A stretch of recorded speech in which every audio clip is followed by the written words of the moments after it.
Padre nuestro, sabemos que por tu palabra que contamos con tu presencia a través de tu Espíritu, que contamos con tu fuerza, contamos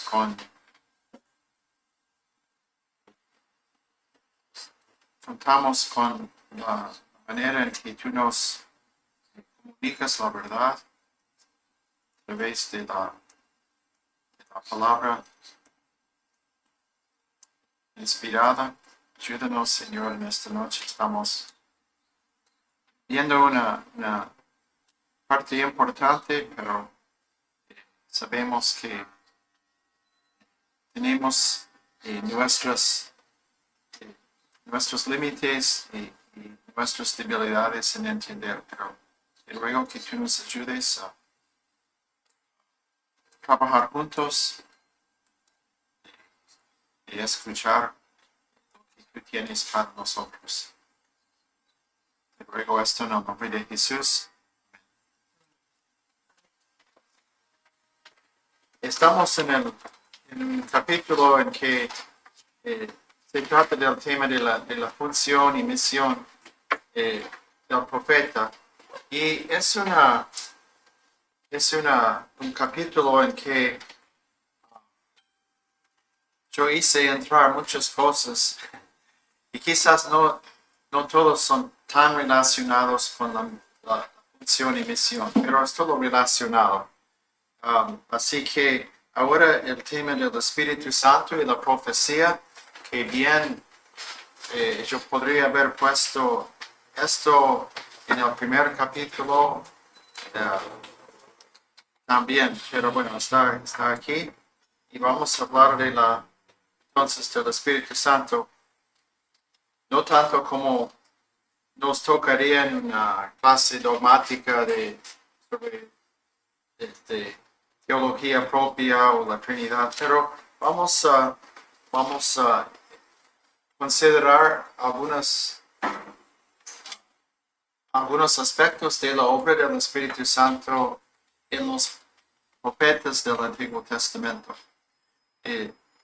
Como ustedes saben bien, en el Antiguo Testamento, aunque había algunos, podríamos decir, anticipos, algunos dichos y hechos que apuntan a que el Espíritu Santo es una de las tres personas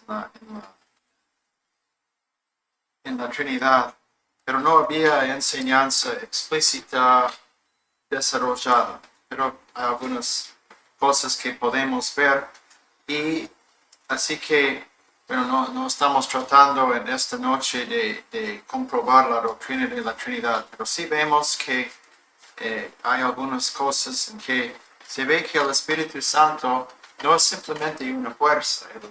La palabra en hebreo, ruach, que es una palabra interesante porque suena como lo que dice. Ruach quiere decir viento. Sí. Oh, suena como viento, sí. Y entonces literalmente quiere decir esto, viento. O también se usa esa palabra ruach para no solamente hablar del viento atmosférico, sino también de hablar del aliento que Dios puso en los seres vivientes, especialmente cuando dice que puso su aliento en Adán. Y así que esa palabra entonces no solamente tiene su sentido literal, físico, pero fue usado también para hablar del Espíritu. Y vemos en Génesis que aunque sin poder desarrollar toda la idea del Espíritu Santo que tenemos en el Nuevo Testamento, vemos que por lo menos el Espíritu Santo aún en el Antiguo Testamento lo veía como más que simplemente una fuerza, más que una fuerza impersonal. Y se habla del Espíritu Santo usando términos personales.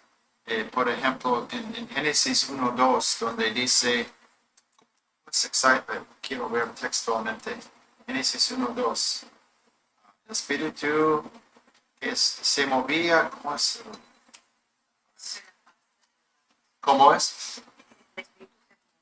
Se movía. Sí, gracias. Eso es, claro, eso es las palabras que estaba buscando. Sí. Eh, que da la sensación de agencia personal, ¿sí?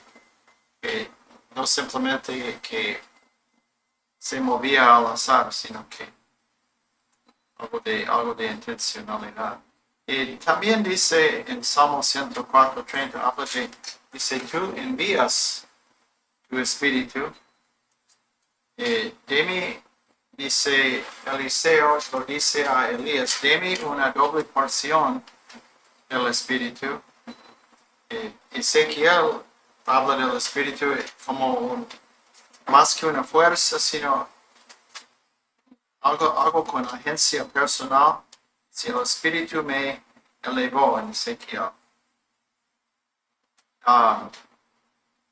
También vemos esto cuando se habla del poder recibido del espíritu, que no es simplemente la cuestión de decir, bueno, que la persona, que el Espíritu Santo, que la persona la tiene como una cosa, sino que también habla de la venida y bueno, también de la salida del Espíritu.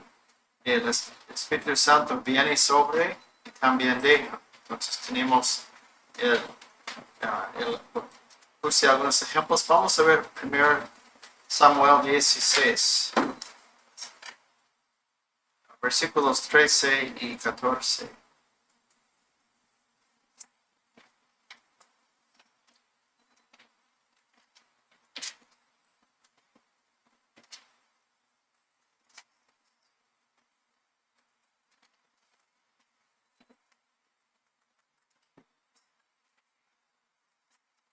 Ahora sí. Y el Espíritu del Señor vino poderosamente sobre David. Versículo 14. El Espíritu del Señor se apartó de Saúl. Así que tenemos ahí en dos versículos que viene sobre y deja.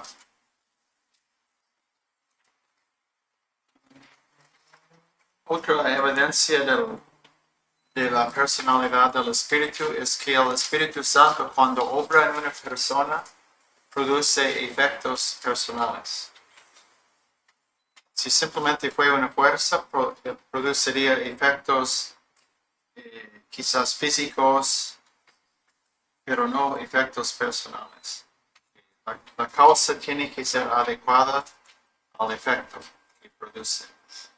El Espíritu Santo, en algunos casos, viene para una circunstancia determinada, viene para un momento, y luego la Biblia no habla más de esa persona. Entonces, no sabemos si vino el Espíritu, se reposó o acompañó o influyó a la persona, y eso seguía como algo permanente o si solo fue una sola vez. Pero, por ejemplo, el caso, bueno, Azarías, vimos el caso de él anoche. Él exhortó a todo el pueblo en el reinado del rey Asa. Pero vamos a ver ahora a Haziel, según Crónicas 20.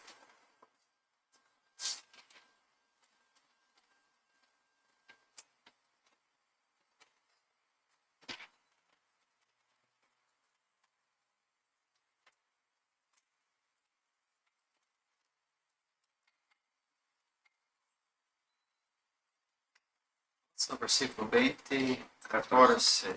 Gracias. Ajá. Entonces el Espíritu de Dios, el Espíritu del Señor, el Espíritu de Jehová, vino en medio de la asamblea sobre Asiel, hijo de Zacarías, hijo de Benaya, hijo de Eel, hijo de Matanías, levita, y los hijos de Asaf. Y dijo a Asiel, presten atención, todo Judá, habitantes de Jerusalén y rey Josafat. Así les dice el Señor. Y cuando uno lee el texto, da la sensación que no dice que el Espíritu instruyó a Asiel, estoy contigo, ahora vaya a la asamblea para hablar. Da la sensación que ellos están ahí reunidos y de repente viene el Espíritu y comunica su palabra hacia él. Pero eso es una circunstancia determinada.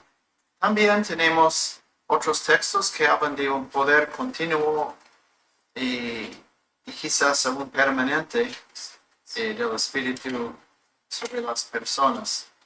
Por ejemplo, Jeremías 1,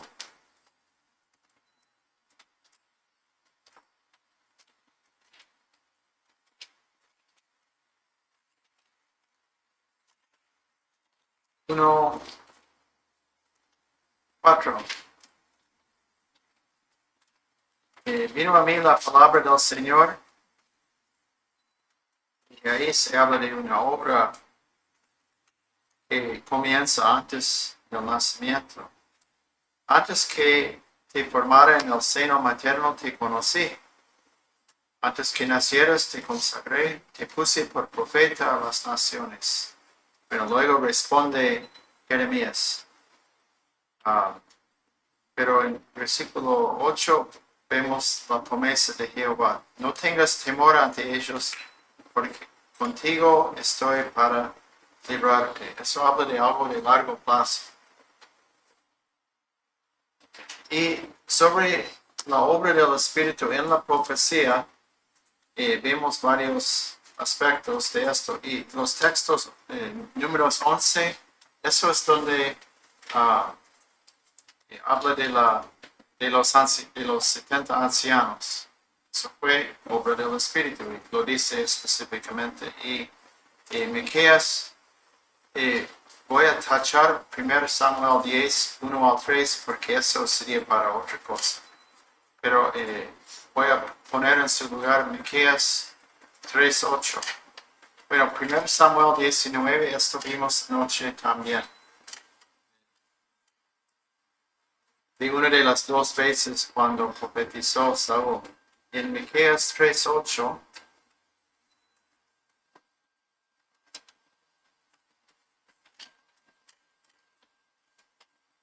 escuchen lo que dice Miqueas. Yo, en cambio, estoy lleno de poder, del Espíritu del Señor, y de juicio y de valor, para dar a conocer a Jacob su rebelión y a Israel su pecado. He identificado específicamente esta obra con la presencia del Espíritu Santo. Vemos que el Espíritu no solamente hace que se profetiza, hace esto, pero también el Espíritu Santo obra no solo en la recepción del mensaje, sino también en la proclamación. Por ejemplo, Ezequiel 3, el Espíritu obra para acompañar y dar poder a lo que es predicado.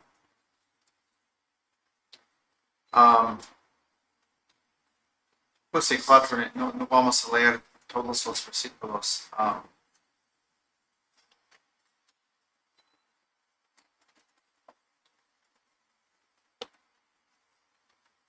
Bueno, eso es todo acerca de su proclamación. Ahora es una una proclamación simbólica.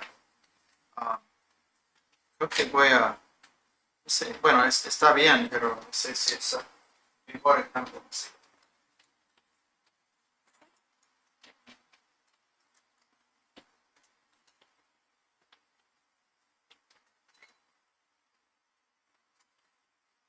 Vamos a ver, Ezequiel 2, eso voy a cambiar. Tengo que hacer mucha autocrítica. Ezequiel 2. ¿Dos? Sí, eso es mejor. 2, 1 a 8. Viene mejor, expresa la idea. 2, 1. Entonces él me dijo, hijo de hombre, ponte en pie para que yo te hable. Mientras él me hablaba, el Espíritu entró en mí y me puso en pie. Y oí al que me hablaba.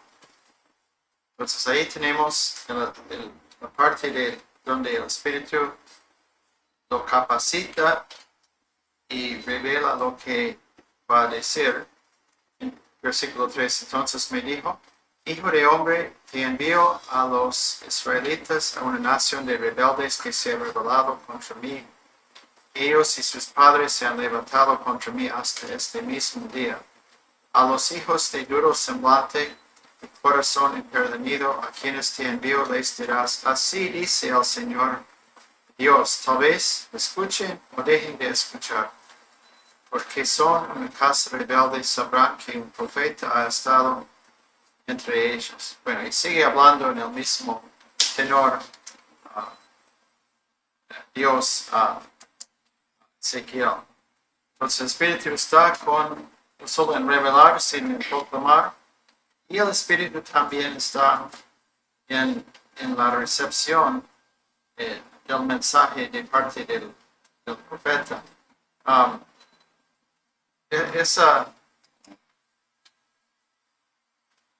Yo puse recepción del mensaje, no estoy pensando del pueblo, sino del mismo profeta. Y eso voy a cambiar también, porque lo que quiero remarcar con esto es que la idea es que aun si el Espíritu ha recibido la presencia permanente del Espíritu, el revelarse siempre es la iniciativa de Dios. Eso es lo que quiero poner ahí, que por más que el Espíritu, el profeta tenga receptividad, eso no obliga a Dios a darle una palabra. Entonces, la revelación es siempre la iniciativa de Dios. Que estoy poniendo mucha tinta roja en mis apuntes. Bien, y eso sin anular el dominio propio del profeta. Digo esto porque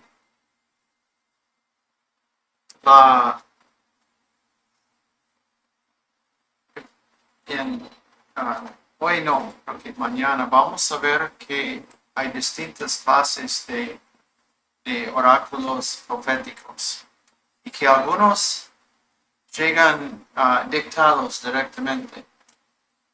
Y eso, ¿cómo sabemos eso? Porque el profeta escribe y dice, así me dijo el Señor.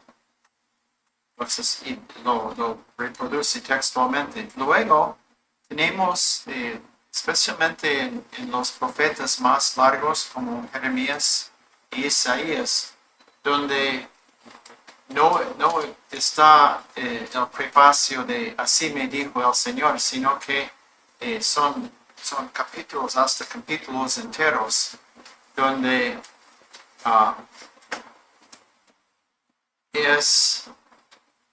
pareciera ser una reflexión del profeta, no necesariamente palabras dictadas. Pero por eso no deja de ser palabra de Dios, no deja de ser inspirado. Entonces tenemos varias maneras en que se refleja la revelación de Dios en los profetas. Pero cuando puse sin anular el dominio propio es de notarse que entre los profetas hay muchas diferencias de estilo. ¿Y qué quiere decir esto? Si todo fuera por dictado, tendríamos un vocabulario, un léxico y un estilo uniforme. Pero cuando nosotros vemos que hay distinciones de estilo entre los mismos profetas, podemos decir, entonces Dios, sí, el Espíritu Santo inspiró, pero que cada profeta también, habiendo visto la visión, habiendo escuchado a Dios, lo expresaba de una manera de acorde con su formación, de acorde con su personalidad. Isaías quizás es el caso más famoso de esto, porque en el diccionario hebreo bíblico hay más de 5,000 palabras. Y hay autores, por ejemplo, entre libros como Reyes y Samuel, por más que sean libros muy largos, el vocabulario que ellos utilizan es amplio, pero es más restringido. En cambio, Isaías es un libro que parece que Isaías tuvo un léxico muy formidable, porque hay palabras que no ocurren ni una vez en otras partes del Antiguo Testamento que ocurren en Isaías, en muchos. Cosa que da testimonio de que, aunque cada palabra es inspirada, Dios usó la formación, las capacidades artísticas y la personalidad del profeta. Eso queda reflejado. Pero, igual, insisto en que esto no va en contra de la obra del Espíritu. De la misma manera en que nosotros creemos que la providencia de Dios, su obra en la historia, su obra en el desarrollo de las cosas en el mundo y lo que hacen los seres humanos, no anula la voluntad de la persona, sino que Dios hace su voluntad usando la voluntad de la personalidad de la persona.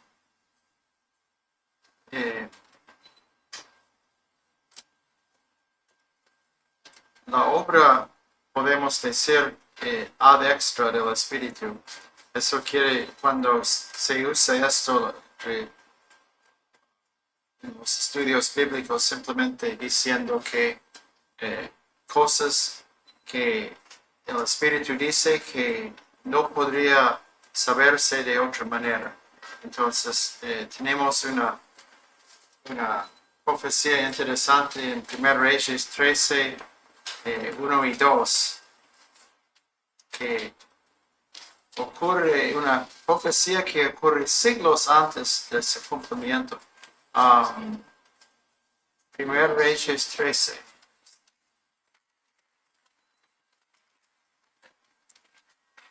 Sucedió que un hombre de Dios fue desde Judá a Betel por palabra del Señor, cuando Jeroboam estaba junto al altar para quemar incienso.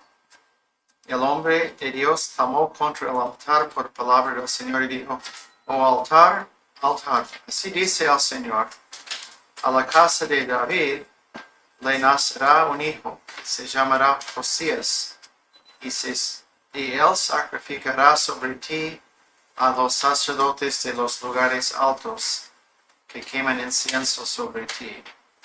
Y eso fue cumplido en 2 Reyes 23, 16, donde dice: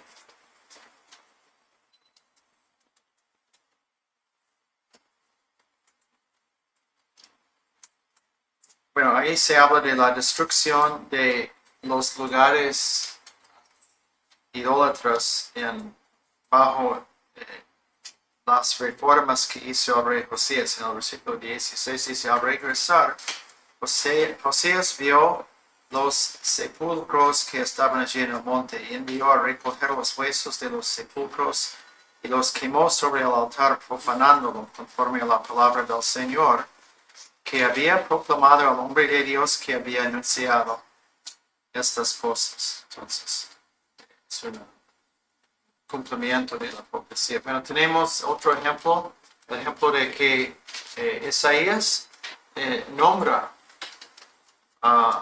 exactamente al rey que va a decretar el regreso de Israel a su tierra. Uno de los más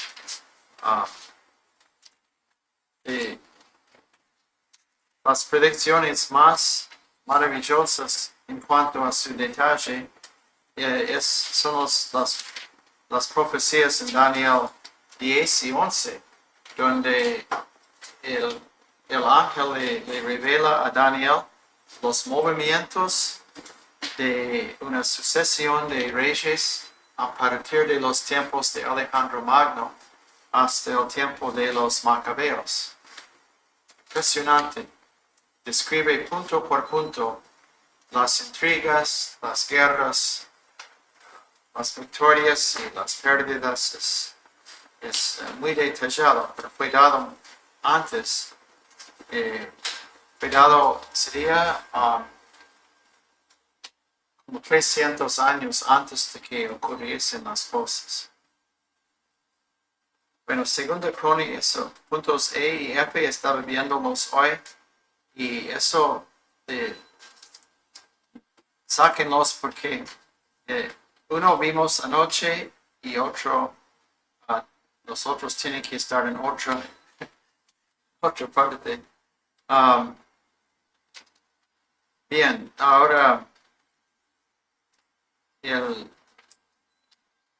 todo esto no quiere decir que la actitud y la receptividad del profeta no tienen importancia. O sea, el hecho de que el Espíritu es soberano no quiere decir que no tenía importancia que el profeta tenga la disposición, que tenga la voluntad preparada para recibir la palabra del Señor. Y ahora vamos a seguir con un poco más sobre las bandas o compañías o los hijos de los profetas. Y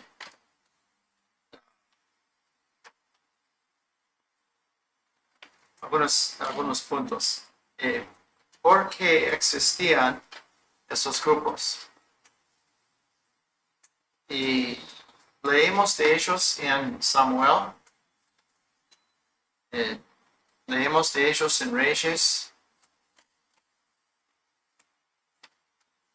Pero ¿por qué existían? Bueno, ¿y qué eran?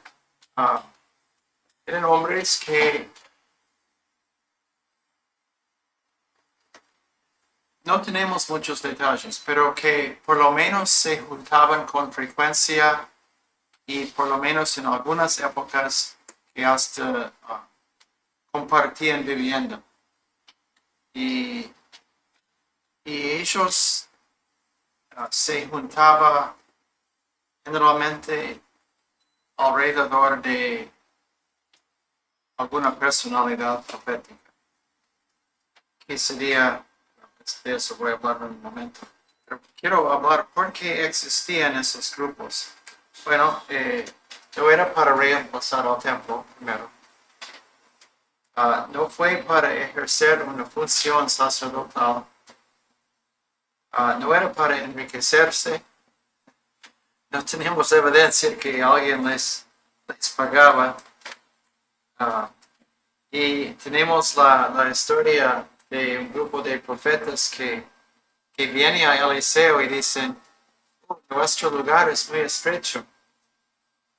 Así que Eliseo les autoriza a construir otro edificio, quizás eran dormitorios.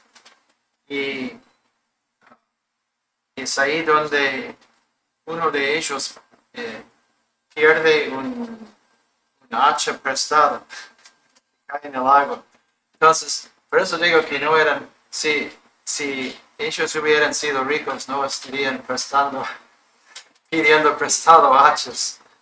Y no era para hacerse popular.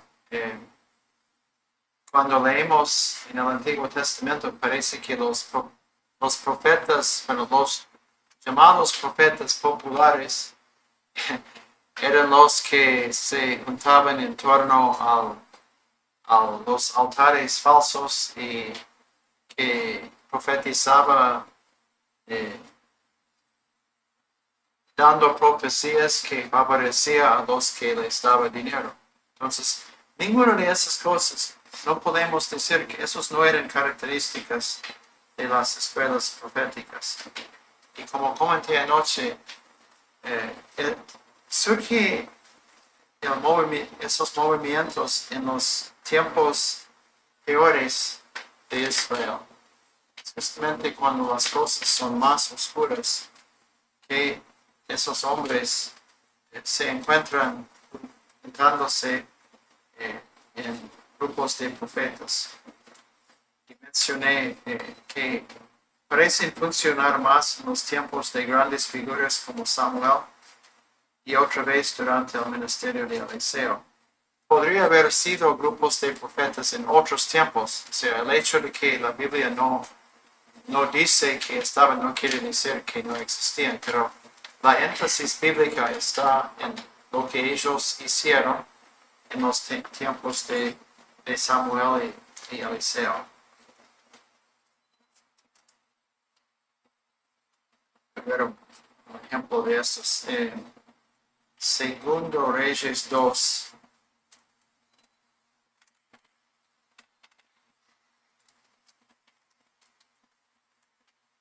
Ahí en este capítulo 2, los hijos de los profetas que estaban en Betel salieron al encuentro de Eliseo y dijeron, bueno, ahí eso se repite varias veces en el capítulo 2, se ve la existencia de esos que ellos evidentemente que se levantaron en los tiempos de Elías, pero siguen en los tiempos de Eliseo también.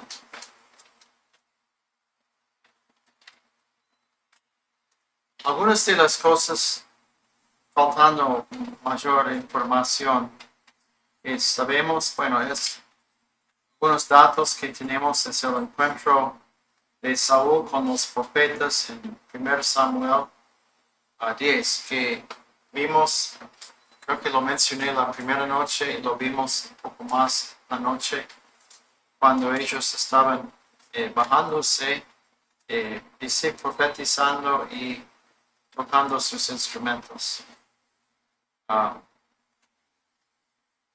Otra cosa que comenté es, bueno, bajándose del lugar alto, normalmente los lugares altos prohibidos. Y no sé si en este caso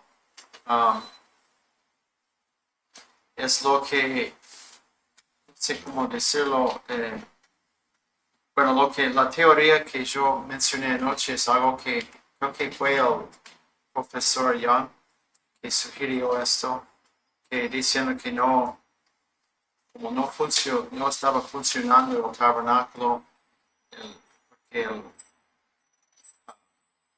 arca de la alianza no estaba en su lugar aún. Y podría ser. Es una teoría. Pero en 2 Reyes 6, 1 al 7, leemos que los hijos de los profetas hacían un lugar para habitar. El texto no dice si vivían ahí permanentemente o si el lugar fue un lugar de pasar tiempo juntos regularmente, quizás al estilo retiro. Lo que no entendemos, porque la Biblia no nos da los detalles, es si ellos tenían un estilo de vida más monástico, en que ellos quizás que eran solteros y se mantenían ellos que salían ahí para predicar, o si eran hombres, lo que yo veo más probable por la cultura hebrea, que pone mucho énfasis en el trabajo y en la agricultura, que probablemente eran hombres que tenían sus familias, sus trabajos. La otra cosa es que entre los hebreos no era muy valorado, o lo que era más valorado era casarse, tener familia. Entonces hubiera sido raro que ellos se mantuvieran en el celibato. Entonces, es la teoría mía, tómelo o rechácelo, que ellos probablemente dedicaban mucho tiempo a esto y quizás en algunas temporadas pasaban más tiempo aún durmiendo en el mismo lugar, pero que también tenían sus trabajos y sus familias. Pero tenía esa preocupación espiritual por su pueblo, por la nación.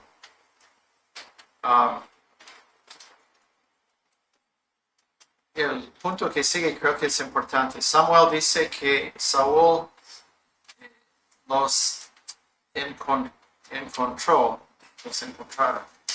No. Eso sí, Samuel dice que usted va a encontrar, sí. Pero los encontró profetizando con arpa, pandero, flauta y liro. Algunos han tomado esto como indicio que los profetas procuraban inducir un estado de éxtasis para poder profetizar. No hay necesidad alguna de interpretar los hechos así, especialmente cuando leemos acerca de levitas pocas décadas después, designados por el rey David, quienes profetizaron con cantos y instrumentos. En 1 Crónicas 25, 1 a 3. Que ellos estaban usando algunos de los mismos instrumentos y no tenemos ninguna enseñanza que la adoración en el templo fue extática. Creo que hay una buena conexión entre los dos eventos. Así que la Biblia es interesante, hay mucha relación entre la profecía y la música. No estoy diciendo que cada músico es profeta ni que cada profeta es músico, pero hay una relación entre las dos cosas. Pero en cuanto al propósito, seguramente fue lo de fomentar un ambiente espiritual y un compañerismo entre ellos, que tenían que salir y profetizar en tiempos de mucha oscuridad espiritual.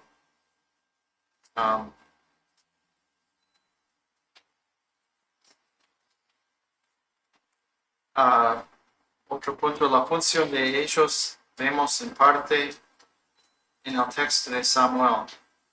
Entonces el Espíritu del Señor vendrá sobre ti, con gran poder profetizarás con ellos y serás cambiado en otro hombre. Hemos visto que ellos profetizaban, probablemente en el sentido de la exhortación con cánticos, pero también hay la parte sobrenatural, que el Espíritu de Dios venía sobre ellos y profetizaban de acuerdo con lo que el Espíritu les dijo. Esto digo porque tengo que encontrar, hay un par de citas donde dice que Eliseo tomó uno de su grupo, uno de los hijos de los profetas, y lo envió para profetizar. Por eso digo, no es, aunque la mayoría de las veces no estaban necesariamente recibiendo nueva revelación. Sin embargo, a veces Dios eligió uno de ellos que ya estaba ahí, de ir y dar un mensaje a un rey. Bueno, algunas conclusiones. Una cosa que podemos decir, creo, con certeza es que había más profecía que lo que tenemos registrado en la Biblia. Y no estoy diciendo algo como dicen algunos que dicen, sí, hay otros evangelios, tenemos que encontrar. No digo esto, porque no estoy hablando de profecía canónica, no estoy hablando de profecía que tendría que estar en la Biblia, simplemente estoy hablando de cosas que Dios dio a ellos para un momento, para una persona, una situación que no necesariamente llegaba al nivel de la necesidad de ser registrado, escrito en la Biblia. Eso sería, creo que es una razón, es una conclusión lógica, pero eso no cambia la Biblia, no cambia la doctrina. Pero cuando uno ve tanta actividad profética, se supone que, y aparte que la Biblia no condena esa actividad, no lo ve como algo siniestro o algo no autorizado, sino que lo ve como una actividad completamente autorizada. Así que seguramente tenía algunas de estas características. Y una observación final en cuanto a esto es en cuanto a la distribución histórica de la profecía. En mis compartí con Dennis hace un par de días que yo no tengo una opinión negativa en cuanto a los pentecostales. El hecho de que alguien es pentecostal no me predispone a tener una opinión negativa. Porque he visto de las dos cosas, de personas que son muy oportunistas, que son muy egoístas, que utilizan la iglesia, la doctrina para sus propios fines, que distorsionan la doctrina. Y también he visto a otros que básicamente la diferencia fue que hablan en lenguas. Pero tiene una vocación misionera, tiene una actitud de servicio. Y en cuanto a la Trinidad, en cuanto a la escatología y en cuanto a la doctrina de Cristo y la expiación, comparten con nosotros. La mayoría sí son arminianos, pero comparten muchas cosas. Así que no tengo esa disposición negativa. No obstante, en mis conversaciones, y quizás ustedes han tenido las mismas conversaciones, muchas veces se argumenta que como Dios es el mismo Dios, Dios no cambia. Entonces, si Dios, si las personas hablaron en lenguas o si había profetas en el Nuevo, como Dios no cambia, entonces esto no tendría, la cuestión de lenguas o de profecía tampoco tendría que seguir vigente porque Dios no cambia. Entonces, es uno de los argumentos que utilizo. Ahora, pero una buena respuesta sería, si Dios no cambia, esto quiere decir que esto siempre tendría que haber sido así. Pero cuando nosotros vemos la Biblia y la Biblia ocupa muy poco espacio, no es tan larga la Biblia, el Antiguo Testamento, pero ocupa mucho tiempo y tenemos muy largas brechas con poquísima actividad profética. Tenemos, luego de Moisés, tenemos alguna actividad profética en el libro de los jueces, pero esos son 400 años. ¿Existe? Sí. Pero no da la impresión que era algo muy seguido. Luego, Samuel, un gran profeta, y los hijos de los profetas que acompañaban a él. Y luego tenemos otro tiempo en que hay poca actividad profética básicamente desde David hasta los tiempos de acá. Y ahí tenemos muchísima actividad profética con Elías y Eliseo. Después desaparecen los profetas grandes como Elías y Eliseo, que no escribieron nada. Entonces, ese tipo de profecía o de profeta deja de existir y Dios comienza a obrar de otra modalidad. Comienzan a escribir profetas. Tenemos entonces el inicio de esto más o menos con Joel y Oseas en el principios del siglo IX antes de Cristo, o mitades del siglo IX.